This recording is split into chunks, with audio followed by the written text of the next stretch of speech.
다니엘서 12장 2절 말씀부터 3절 말씀까지. 다니엘서 12장 2절 말씀부터 3절입니다.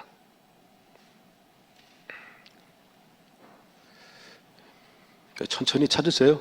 시간 많으니까. 다 찾으셨으면 한번 아멘 할까요? 우리 다 같이 한 목소리로 읽겠습니다. 시작. 땅의 티끌 가운데서 자는 자 중에서 많은 사람이 깨어 영생 받은 자도 있겠고, 수치를 당하여서 영원히 부끄러움을 당할 자도, 지혜 있는 자는 궁창의 빛과 같이 빛날 것이요, 많은 사람을 옳은 대로 들어오게 하는 자는 별과 같이 영원토록 빛나리라. 아멘. 할렐루야. 사랑의 하나님 아버지, 주님의 은혜와 사랑을 아버지 하나님께 감사를 드립니다. 하나님, 이 밤에도 우리 사랑하는 성도님들 한 분 한 분마다 불러주시고 하나님 소중한 시간을 쪼개어 주님 앞에 온전히 드리는데 하나님 소중한 사람들이 모였습니다. 아버지, 저에게도 소중한 사람이지만은 하나님이 보실 때도 한 사람 한 사람이 얼마나 소중하겠습니까?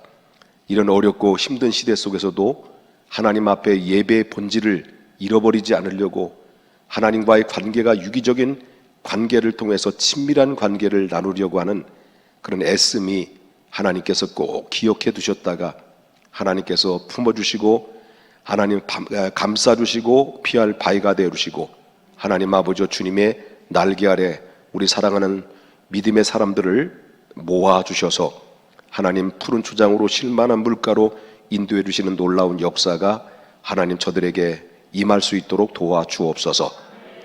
연약한 종 떨리는 마음으로 주님의 말씀을 수정들어 싸우니 들려주시는 귀한 말씀을 통해서 우리가 잘 전하게 해주시고 잘 들을 수 있도록 지혜의 문을 열으시고 우둔한 머리를 쥐어 정직한 영으로 하나님 앞에 새롭게 다짐할 수 있는 충만한 사람들 되게 하옵소서.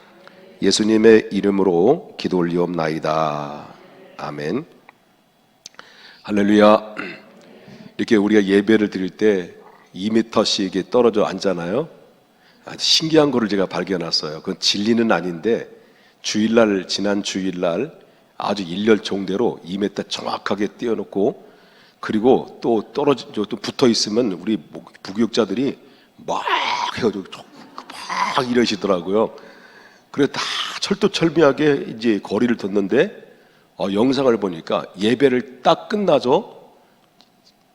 영원토록 함께 있을지어다 라고 예배 끝난 다음에 음악이 딱 끝나니까 서로 인사를 나누는데 막 부둥켜 안고 마스크도 서로 제끼고 그냥 거리 뭐 2m가 아니라 아주 밀착 관계가 돼가지고 무슨 의미가 있습니까? 2m라 차라리 그냥 붙어 믿음으로.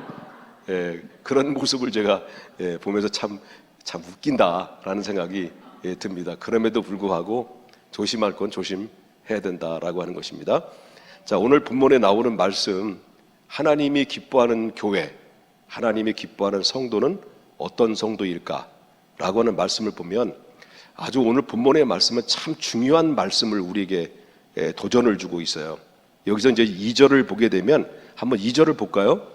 2절에 보면 뭐라고 나오냐면 땅의 티끌 가운데서 자는 자들, 이렇게 되죠.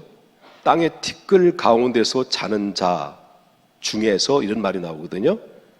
그러면 여기서 땅의 티끌 가운데서 자는 자라는 말이 나오고, 그 다음에 그 중에서 많은 사람이 어떻게 된다는 거예요? 깨어나 영생을 얻을 자도 있겠고, 그 다음에 뭐예요? 수치를 당하여 영원히 부끄러움을 당할 자도 있을 것이다 라고 하는 거예요. 그럼 여기서 2절에서 나오는 이 말씀을 보게 되면 이 말씀이 도대체 뭐냐? 땅의 티끌 가운데서 잔다는 건, 티끌이 뭐예요? 땅이잖아요. 우리 몸이 뭘로 온 거예요? 티끌이에요. 먼지예요, 먼지. 그런데 티끌 가운데 자는 자는 죽은 자들을 말하잖아요. 죽은 자를 말하는데, 그런데 여기서 깨어난다고 그랬어요. 그죠? 깨어나서 여기서 보면 깨어나는데 이걸 뭘 의미하느냐라고 그럴 때 다니엘서에 나오는 말씀은 종말론적 이야기를 하는 거예요.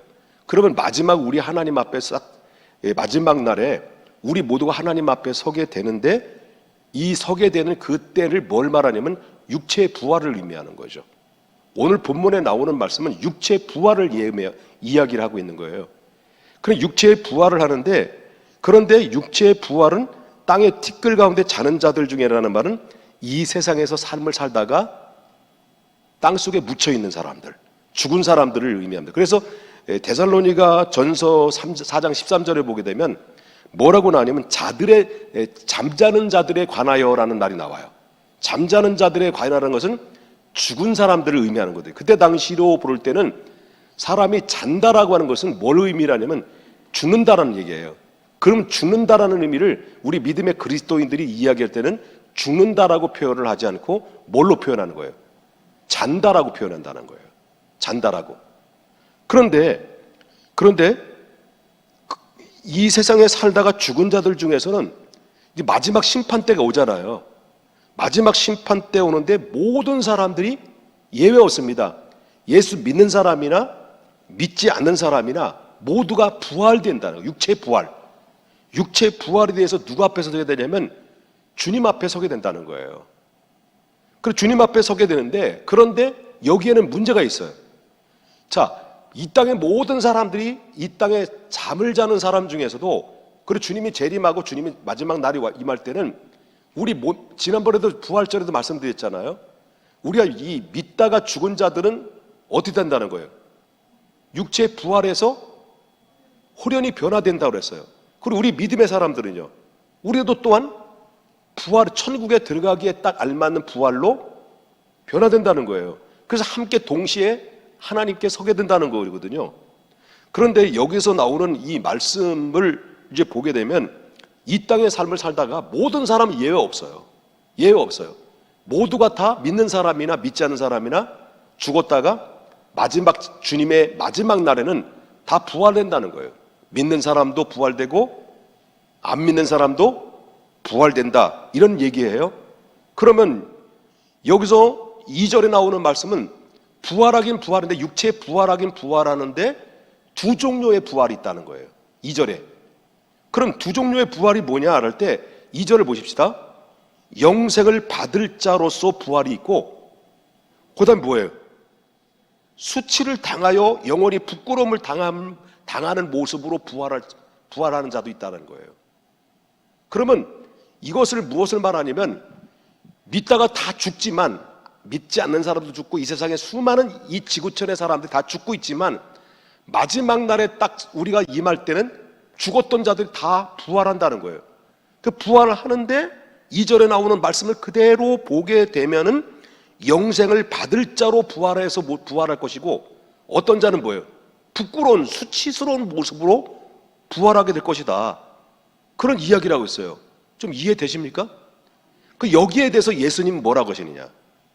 자, 이 부활에 대해서 예수님이 어떻게 말씀하시냐면 한번 보십시다. 예수님 뭐라고 말씀하신지 요한복음 5장 29절에 나오는 말씀입니다. 여기 보세요. 예수님이 부활에 대해서 무슨 부활이 있냐는 거냐? 자, 선한 일을 행하는 자는 무슨 부활로? 그 다음에 악한 일을 행하는 자는 무슨 부활로? 심판의 부활로 서게 된다는 거예요. 누가 하신 얘기예요? 예수님이 얘기하신 거예요. 그러면 분명히 우리가 하나님 앞에 딱 설 때 어떤 자의 부활도 있다는 거예요? 생명의 부활과 심판의 부활. 하나는 영생을 얻기 위한 부활이고, 하나님 영원한 심판을 얻기 위한 부활. 산자와 죽은 자를 심판하실 때 산자와 죽은 자를 뭐냐? 이게 바로 뭐냐? 영생의 심판과, 그리고 바로 생명의 심판과 생명의 부활과 영생의 심판의 부활로 선사가 산자가 되고 죽은 자가 되는 그런 이런 일들이 벌어지게 된다라는 것이 예수님이 하신 말씀이다라고 볼 수 있다라는 거죠. 그럼 여기서 또 주목해 볼 만한 게 있어요. 다시 물어봅니다. 다 죽었어. 예수님이 마지막 날이 딱 선포가 됐어. 빵빠라방 빵빵빵 빠라바라방 해서. 그럼 우리가 믿다가 죽은 사람들이 어떻게 부활로? 생명의 부활로. 믿지 않는 사람은 마지막 심판입니다. 그 전에 환난 전 부활 이거 다 빼고 마지막 주님께서 새 예루살렘과 새 땅이 임할 때, 마지막 심판 부활 때 어떤 부활로? 생명의 부활로, 어떤 자는 심판의 부활로 서게 될 것이다. 그런데 여기에서 보면 두 종류가 나온다고 그랬어요. 예수님께서도 아까도 말했지만 영생의 부활, 심판의 부활을 얘기했어요. 그러면 3절에 나오는 말씀은 이 부활한 사람들이 하나님 앞에 서잖아. 그죠? 하나님 앞에 서요, 안 서요? 여러분 쓰기 싫어? 하나님 앞에 부활해서 딱 쓰잖아요. 그죠? 쓰면 그냥 너 그래 천국 가라, 지옥 가라 그냥 결정하는 게 아니라는 거예요. 그러면 생명의 부활로 하나님 앞에 서는 자들에게는 육체 부활의 주님 앞에 서잖아요. 쓰면 그냥 천국에 보내는 게 아니라 바로 천국에 갈 자에게도 하나님께서 어떤 모습으로 비춰주느냐라고 할 때 그 말씀이 3절에 나오는 말씀이에요. 3절에 뭐라고 나와요? 두 종류의 사람이 나오죠. 지혜 있는 자, 그죠? 지혜 있는 자는 뭐같이 빛난다는 거예요? 궁창의 빛과 같이 빛날 것이요 라는 말이 나오고요. 그 다음에 많은 사람을 옳은 대로 돌아오게 하는 자는 뭐같이 빛난다는 거예요? 별과 같이 영원토록 빛날 것이다. 이게 바로 뭐냐면 부활하여 그냥 천국과 지옥으로 갈라놓는 것이 아니라 하나님 앞에 심판할 때 생명에 부활된 사람들을 세워놓고 한 사람 한 사람마다 평가를 하면서 하나님께서 주어진 보상을 내려주는 거예요. 그게 바로 뭐냐면 지혜로운 자는 궁창의 빛과 같이, 많은 사람들을 옳은 대로 인도한 자는 별과 같이 영원토록 빛나게 될 것이다. 그러면 성경의 말을 죽도록 충성하라? 그리하면 장미 면류관을 어떻게 다 이겁니까? 금 면류관.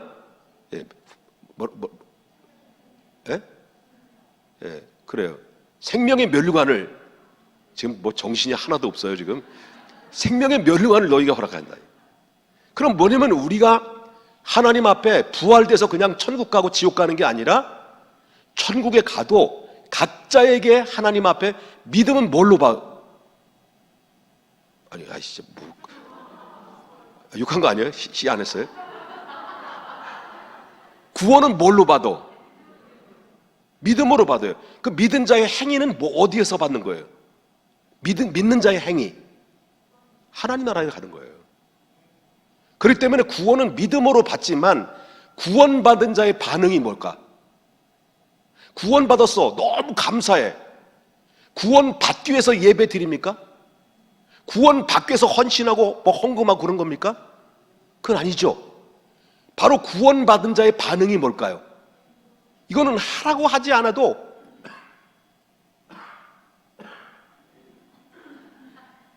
하지 말라고 해도, 나오지 말라고 해도 구원의 가치를 알면, 은혜의 가치를 알면, 여러분처럼 지금 다른 사람 다 안 나오는데 나오라고 뭐 전화도 하지 않았는데 여기 나온 거 아니에요.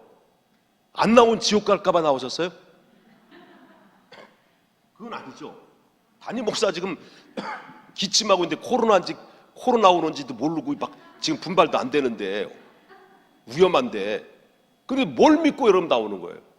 그런 거 저런 거 따지지 않고 여러분이 교회 예배당에 나오는 이유는 나 같은 죄인이, 난 아무리 생각해도 이해할 수 없고 아무리 생각해도 나는 이 사실에 대해서 정말 납득이 안 되는데 내가 왜 주님의 십자가 믿어지고 주님의 은혜가 내가 가슴속에 감동이 오고 그리고 내 마음에 기쁨이 오고 천국의 소망이 생기지? 이거는요, 하나님의 은혜요, 하나님의 선물로 구원받은 자의 반응의 모습으로 나타나는 영적 반응이에요. 자녀가, 내가 난 배 아파 낳은 자식이 1년이 지났는데 자기를 향해서 반사적으로 뭐라고 얘기해요? 엄마 아빠라고 찾잖아. 우리가 구원받은 자 영적인 원리도 똑같은 거예요. 예수 그리스도의 믿음으로 말미암아 하나님의 자녀로 거듭났으면 거듭난 자는 자동적으로 성령이 아니면 내가 주라고 시인할 수 없는 것처럼 우리가 주님 앞에 나와서 자동적으로 주님을 찾고 주님을 갈망하고 주님께 예배하고 그리고 또 하나님 앞에 헌신하고 봉사하고 이런 것들이 이거 안 하면 큰일 나고 이거 안 하면 구원받지 않는다라는 구원의 조건이 아니라 구원받았음으로 나타나는 반사적인 그 믿음의 행위가 여기에서 성령의 감동을 받고 성령의 이끌림을 받아서 헌신하고 사명에 불이 타서 거기에 열정을 뛰어들고 열정을 내 몸을 사르고 내 몸을 뛰어든다고 한다면 그것이 바로 뭐냐면 하나님 나라에 가서 그게 바로 뭐냐면 상급으로 하나님의 보상으로 채워주신다는 의미가 이 3절에서 나오는 말씀에 다 알 수가 있는 거예요. 여기 지혜롭다는 거예요. 여기 지혜 있는 자는 누구를 말할까요? 여기서 말하는 지혜 있는 자는요, 하나님의 말씀을 깨닫는 자요, 그리고 또 그 말씀을 듣고 회개하고, 그리고 어떠한 핍박과 박해 속에서도 불구하고 그 말씀을 붙잡고 지혜의 능력의 말씀을 붙잡고 이겨내고 믿음을 견디어나며 이런 어려운 환경 가운데서 정말 믿음으로 아주 주님을 붙잡은 사람들이 이걸 가지고 바로 지혜로운 사람이라고 그래요. 바로 평화로울 때도 힘들 때도 고통이 임할 때도 내 믿음을 변치 않고 금보다 귀한 믿음으로 주님을 바라보고 의지하는 사람들, 이런 사람들을 뭐라고 말하는 거예요? 지혜로운 사람이라는 거예요. 지혜로운 사람이다. 그러면 여기서 3절에 나온 두 번째로는요, 이런 자들에게 뭘 준다는 거예요? 궁창에 빛과 같이 비치게 될 것이다. 하나님 나라 가보면 알 것이다. 그런 얘기예요. 여러분 믿음을 지키기 위해서 순교를 당하고 그냥 하나님 앞에 가는데 그냥 천국 가 그렇게 하겠습니까? 그건 아니죠. 그 말씀이 그 말씀의 지혜.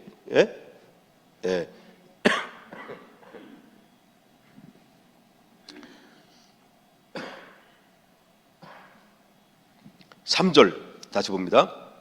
그 다음에 부활하여 주님 앞에 서면 지혜 있는 자가 딱 쓸 것이고 지혜 있는 자들의 평가고, 그 다음에 3절에 나오는 말씀인데 한번 보겠습니다. 시작. 많은 사람 시작. 많은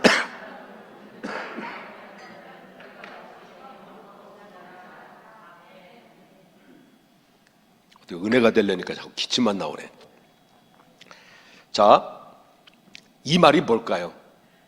이 말이 우리가 마지막의 날에 부활의 모습으로 주님 앞에 딱 선 때 하나님이 한 사람 한 사람 평가를 할 때 어떤 자에게 하늘의 별처럼 빛을 영원히, 그것도 영원히 비칠 것이다 라고 했습니까?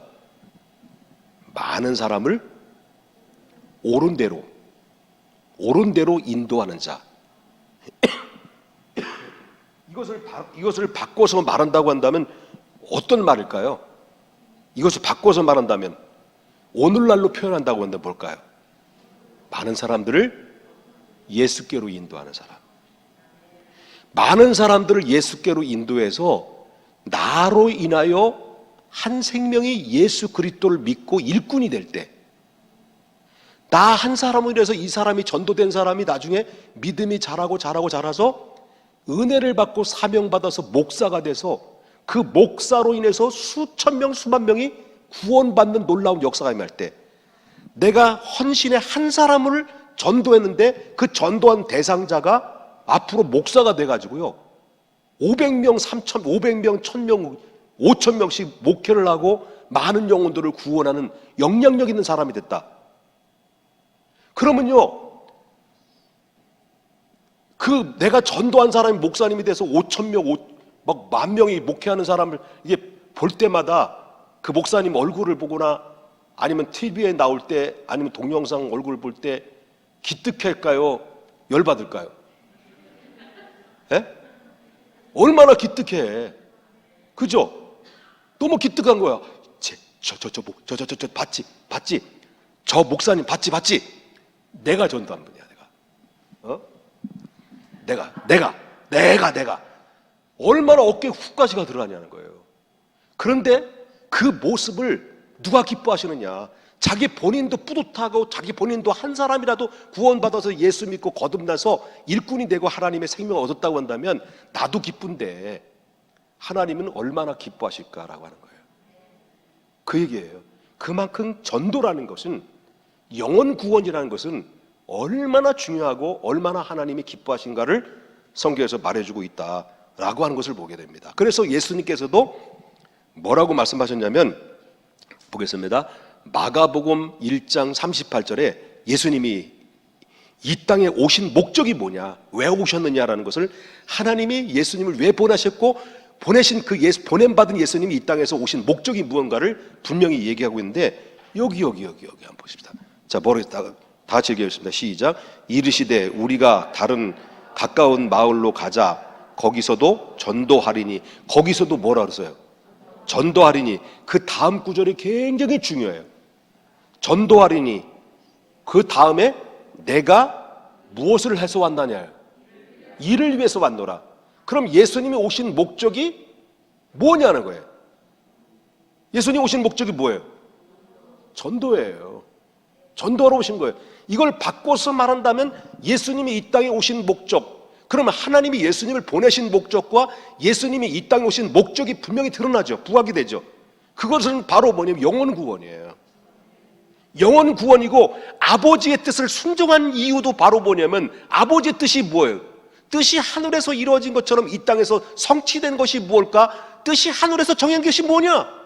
우린 영원히 죽어 마땅한 죄인임에도 불구하고 하나님은 사랑하셔서, 인간을 사랑하셔서 포기할 수 없어서, 그 포기할 수 없는 그 사랑 때문에 예수님을 이 땅에 내버려서라도 그만큼 우리를 구원하고자 하는 그 인간을 향한 강렬한 하나님의 마음이 예수님의 이 말씀을 통해서 속속히 볼 수가 있는 거예요.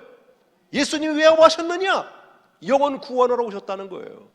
그 열정과 그 죽음 내던지기까지, 당신의 몸을 내주기까지 십자가를 짊어진 만큼 여러분을 하나님이 사랑하셨고, 예수님도 여러분을 사랑하셔서, 여러분은 정말 우리가 거저 믿은 게 아니랍니다. 거저 믿은 게 아니라는 거예요.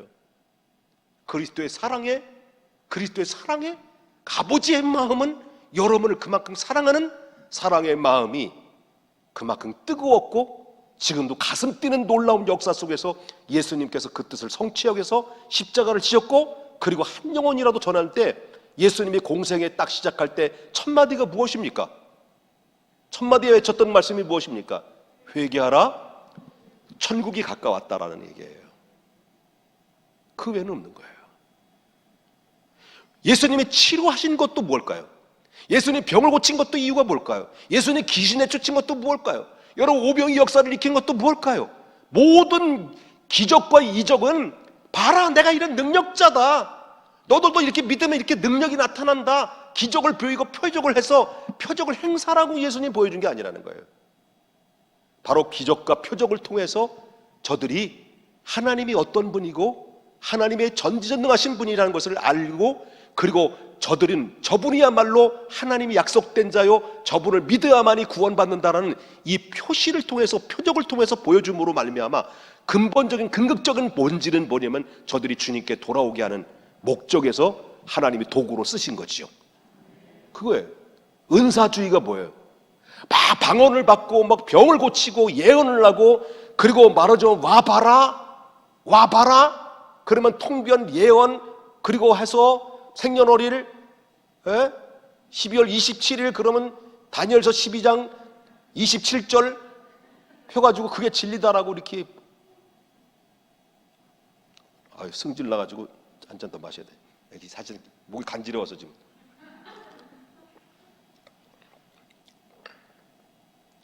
예수님 오신 목적이 뭘까요? 영혼 구원이에요. 그럼 물어보겠습니다. 전도는 육신을 살리기 위한 거예요? 죄와 사망에 허물러 죽었던 영혼을 살리는 거예요? 영혼 살리는 거예요. 그럼 교회를 왜 세웠을까라는 거예요. 본질. 예수님 피값 주고 교회 세웠잖아요. 그냥 세운 이유가 뭘까요? 교회의 본질이 뭘까? 이제는 맞아요. 교회가 해야 될 일은 다른 거 없습니다. 영혼 구원이에요. 교회가 해야 될 일은 다른 거 없어. 영혼 구원이에요. 영혼 구원. 왜? 이게 바로 뭐냐면 영혼 구원이 아버지 하나님의 가슴 뛰는 그 소망이고 소원이기 때문에 그런 거예요. 아버지의 사랑, 하나님 아버지의 마음, 아버지의 가슴 뛰는 그 소원, 그 사랑이 그 아버지의 마음속에 속속히 다 배어 있는 것인데, 그래서 예수님을 이 땅에 보내셨고 예수님 빚값 주고 교회를 세우셨고 여러분들을 그리스도의 이름으로 거듭나고 생명을 얻게 하셔서 여러분을 그리스도의 자녀로서 하나님 백성으로 이 교회를 불러 모아주신 것은, 그건 바로 뭐냐면 교회에 해야 될 일이 있기 때문에, 교회에서 해야 될 일이 바로 무엇이기 때문에? 영혼 구원하는 거기 때문에. 그렇기 때문에 교회의 긍정적인 목적은 영혼 구원인데, 그 긍정적인 목적이 벗어나면 교회의 본질은 잃어버릴 거다. 그 교회는 전도해야 된다는 거예요. 전도해야 된다는 거. 그러므로 교회의 우선순위가 뭐냐? 교회의 우선순위가 뭐 여러 가지 일이 있습니다만은 교회는 예수 그리스도를 전하는 거예요. 이게 바로 전도와 선교예요. 전도와 선교는 모두가 다 영혼 살리는 거예요. 자민족에서 어디로? 타민족으로 가는 거예요. 이게 바로 전도와 선교예요. 그렇기 때문에 예산, 앞으로도 우리 교회도 지금 우리 교회 예산이 있잖아요.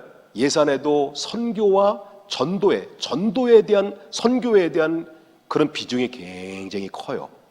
여러분들이 정말 열심히 땀 흘려서 그 흘렸던 그 땀과 그리고 애씀을 통해서 헌신해 주셨던 그 헌금이 모아져서 한 달에 여러분 거의 500만 원 가까이 되는 금액들이, 전 정확하게 재정 상황을 잘 모르는데 약 500만 원 정도 가까운 그 금액이 지출이 되는 거예요. 여러분 속으로 그렇죠. 아까워라. 그렇게 생각하지 마셔야 돼요.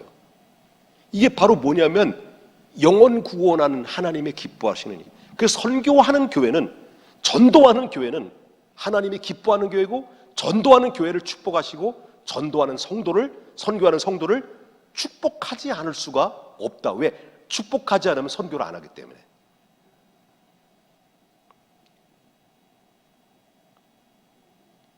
이제 그만해야 되겠네 이제. 근데 자꾸 더 듣고 싶어 하는 것 같아. 예. 좀 더 해도 돼요? 아니, 많은데 여기 페이지 수가 4페이지가 있는데요. 예, 절반 페이지, 반 페이지만 할게요. 예. 그 지금까지 교회가 뭐냐, 맹점이 뭐였느냐. 교회가 웅장한 교회를 짓는 거예요. 교회, 옛날에는 교회만 크게 지면 사람들이 몰려와. 전도를 하지 않아도 사람들이 교회만 웅장하게, 우리 교회 봐요. 우리가 이렇게 교회를 지니까요, 사람들이 몰려오잖아. 빨리 몰려오지는 않아서 그렇지. 네? 빨리 몰려와서는 안 그러지 않았지. 옛날에 교회만 졌다면 꽉꽉 채워져요. 그러니까 사람들은 교회만 짓는 게 목적이에요. 그래서 교회를 딱 크게 치면, 사람들이 채워지면 그 남은 돈 가지고 뭐예요? 교육관을 줘요. 남은 거 가지고 뭐예요? 이게 미안한 비판적인 얘기해서 죄송합니다. 요즘 들어서 뭐 부정적인 얘기를 말하는데, 부정적인 얘기보다는 우리가 들어야 될 말씀이기 때문에 그런 것 같아요. 제가 볼 때는. 자, 교회 짓고 나서 남은 돈을 가지고 뭐하냐? 조금 모자라면 또 돈을 더 빌려서 교육관을 줘요. 교육관을 지면 남은 뭐냐? 수련회장만을 둬요. 기도원을 또 사들여요. 그 땅을 사요. 그러게 하다 보면 뭐냐면, 그러다 보면 빈 공간을만 만든다가 결국 뭡니까? 전도의 대상자들이 전도는 안 되고, 사람들은 교회에 많은 그 건물을 짓게 되면 사람들이 몰려오는 사람들이 대부분 어떤 사람들이 몰려올까? 여러분 미안하지만 힘들게, 저도 개척교회 그런 경험을, 쓰라는 경험을 많이 했지만, 힘들게 개척교회 목사님들이 전도해서 1년 내내 쉬지 않고, 지금도 평택에 있는 개척교회 목사님들이 제가 가끔마다 밥도 사주고 그러는데, 지금은 돈이 없어서 못 사주고 있지만, 목사님들이 정말 가슴 아파요. 너무 가슴이 아파. 그들은 사례비도 못 받아. 최저임금도 안 돼. 그것도 이거 잘하는 사람들은 정말 먹고 사는데 별 지장이 없어요. 근데 나같이 멍텅구리 같은 사람들은 주신 대로 먹어야 돼. 그럼 이 개척교회 목사님들은요, 정말 교회를 10명을 채우기 위해서 5명을 채우기 위해서 매일매일마다 전단지를 들고 돌려 다녀요. 그런데 요즘 아파트는 옛날 아파트가 달라가지고 눌러서 얼굴 뒤밀고 그래야 문을 열어주잖아. 아파트 전도도 안 되는 거예요. 그렇게 쉽사리 한 게 아니라 정말 어렵게 전도해가지고 10명 만들고 아니면 20명 만들고 이제 30명 되려 안 하니까 어떤 큰 교회 어떤 집 이간이라 아이사님들이 들어와가지고 만나가지고 야, 큰 교회 가서 신앙생활 해야지. 작은 교회 가면 부담되잖아. 헌금도 많이 해야 되고 예배당 빠지면 너 다 얼굴 드러나고 저기 저 공간이 비고 그러니까 거기에 부담 없이 교회 다니는 게 얼마나. 우리 목사님 설교 또 기가 막 유명한 분이잖아. 이렇게 옆구리 슬슬 긁으면요 그것도 한두 번 얘기하면 나사렛 예수 이름으로 명하노니 이 대형 교회 다니는 잡사야 나사렛 예수 이름으로 떠나가라 이렇게 할 수도 있는데 자꾸 그런 소리를 듣게 되면 어때요? 흔들려요. 그러다 보면 개척교회가 그냥 무너지는 거예요. 거기서 핵심적인 사람만 나가면 같이 팥고물을 묻혀서 나가면 절반 이상 떨어져서 대형교회로 다 가버려요. 큰 교회로 가버리는 거예요. 그러면 그 목사님은 상처를 받는 거예요. 상처를. 미안합니다만은 큰 교회들이 전도도 열심히 하지만 큰 교회들이 반성해야 될 게 바로 뭐냐면 몰려오는 게 뭐냐. 이렇게 개척교회 힘들어하는 사람들이 수평 이동이 돼가지고 같은 지역에서 수평 이동해서 교회에 나와서 이 교회가 세워지는 사례들이 얼마나 많이 있는지 몰라요. 그만큼 그렇게 되기까지는 수많은 개척교회 목사님들이 눈물 흘리고 피눈물 나는 그런 처절한 상처와 아픔을 안고 있었다는 것을 사람들은 몰라요. 왜? 쉽게 목회를 하기 때문에. 유명한 게 아니야. 그게 유명한 게 아니야. 주님 말씀하셔요. 주님 말씀하시기를 누가복음 14장 23절에 우리는 그렇게 해서 부흥되는 게 아니라 나가서 내 모습을 지난번에 봤죠? 행위의 전도, 나의 모습, 진실성 있는 행위의 전도를 통해서 내 모습을 보여주고 그리스도의 마음을 진실 어린 마음으로 그리스도의 마음을 주고 그 다음에 나중에 마음이 열리면 강건하여 내 집을 채우라. 이게 주님의 놀라운 지상 명령이에요.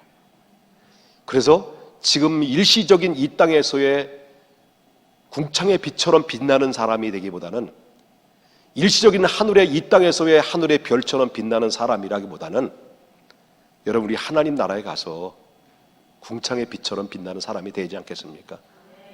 하나님 나라에 가서 하늘의 별처럼 영원토록 비춰지는 하나님의 사람으로 우뚝 서야 되지 않겠냐는 거죠.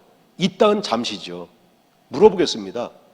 이 세상에서 궁창의 빛처럼 비춰지길 원합니까? 하늘의 별처럼 빛나는 영원토록 하늘의 별처럼 빛나는 삶을 살기를 원합니까? 하나님 나라에 살기를 원합니까? 저한테 물어보세요. 난 둘 다 하고 싶어요. 왜? 이 땅에서도 하나님 앞에 축복을 받고, 그죠? 그리고 하나님 나라에서 축복 받으는 거예요. 얼마나 좋아요. 그리고 옆에 분 인사 받으시다 인사합시다. 받으십시다.